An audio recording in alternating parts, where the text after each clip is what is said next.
like I said earlier this morning, it's that time of year again where you finish up the recruiting cycle and National Signing Day, and like most every coach says every year, we felt like that it went well.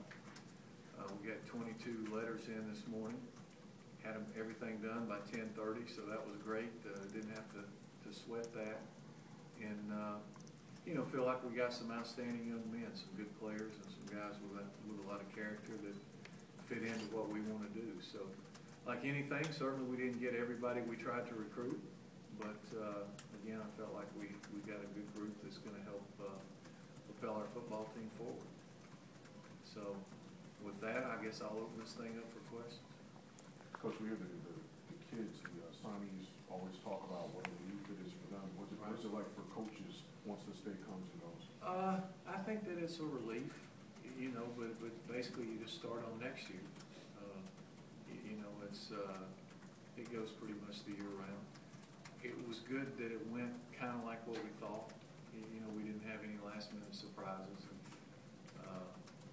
after yesterday, I mean, yesterday going in, we had one, but you know, it was like we worked through the conference office and made a trade.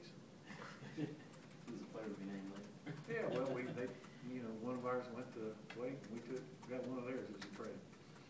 Were y'all looking to sign as many linebackers, or is that just kind of how it worked out? Yeah, because when we changed defenses, you added a position. You know, you've got 4 linebackers, and we felt like that there were some good players, and a couple of those guys certainly may grow into being defensive ends. They're bigger guys, and, but our numbers were down at those positions, and you know, it's like I talked about a long time ago. You have to try to balance the numbers, and you want a certain amount of people at each position. And you know, somebody was talking about, for instance, defensive line, and while we didn't take a guy that's a set defensive lineman right now, you know, we had 3 defensive line positions, and we had 11 on scholarship.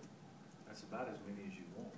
Now, it'll be imperative that next year we'll lose a couple, that we'll try to fill some in. And we were fortunate in that we redshirted 3 guys last year that are defensive linemen, so we'll have 3 freshmen in this class. And which you know, offensive line was a big priority to try to up those numbers, and we felt like we did that, and linebacker was another. And you know, I think I was trying to count today, I think we signed either 6 or 7 high school quarterbacks.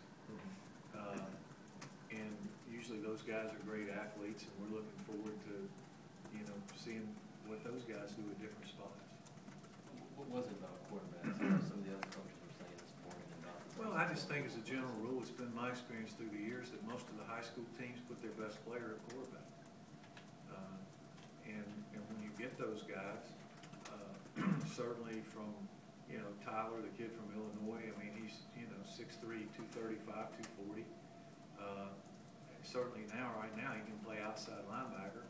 I mean, he may be a defensive end before it's all said and done. You just don't know how those guys are going to grow, but you know they're good athletes. I mean, when you watch his highlight tape and you watch him running the ball and trucking people and doing those kind of things, you know that he can fit wherever.